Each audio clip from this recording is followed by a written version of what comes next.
৪৫ দিনের বিরতির প্রস্তাবে কি যুদ্ধ থামবে, নাকি মধ্যপ্রাচ্য যাচ্ছে আরও এক বড় সংঘাতের দিকে? যুক্তরাষ্ট্র, ইরান এবং মধ্যপ্রাচ্যের একাধিক মধ্যস্থতাকারী দেশ এখন আলোচনা করছে সম্ভাব্য ৪৫ দিনের যুদ্ধবিরতি নিয়ে। এই যুদ্ধবিরতি কার্যকর হলে চলমান সংঘাত পুরোপুরি বন্ধ হওয়ার পথ তৈরি হতে পারে, এমনটাই মনে করছেন আলোচনা সংশ্লিষ্ট মার্কিন কর্মকর্তারা। এই আলোচনায় গুরুত্বপূর্ণ ভূমিকা রাখছে পাকিস্তান, মিশর এবং তুরস্ক। ইরানের জন্য নির্ধারিত সময়সীমা বাড়িয়ে দিয়েছেন ডোনাল্ড ট্রাম্প। আগের 10 দিনের ডেডলাইন শেষ হওয়ার কথা থাকলেও নতুন করে সময় বাড়িয়ে ঘোষণা করা হয়েছে মঙ্গলবার রাত 8টা পর্যন্ত। তবে পরিস্থিতি এখনো অনিশ্চিত।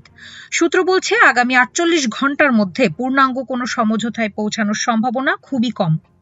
তবুও শেষ মুহূর্তের এই আলোচনা যুদ্ধ থামানোর শেষ চেষ্টা হিসেবেই দেখা হচ্ছে, কারণ এই প্রচেষ্টা ব্যর্থ হলে সংঘাত ছড়িয়ে পড়তে পারে আরো বড় আকারে। মার্কিন সূত্রগুলোর আশঙ্কা, যদি আলোচনা ভেঙে যায় তাহলে ইরানের জ্বালানি স্থাপনাগুলোর ওপর যুক্তরাষ্ট্র ও ইসরায়েলের যৌথ বড় বিমান হামলার আশঙ্কা রয়েছে। কারিমা, ভোরের আকাশ।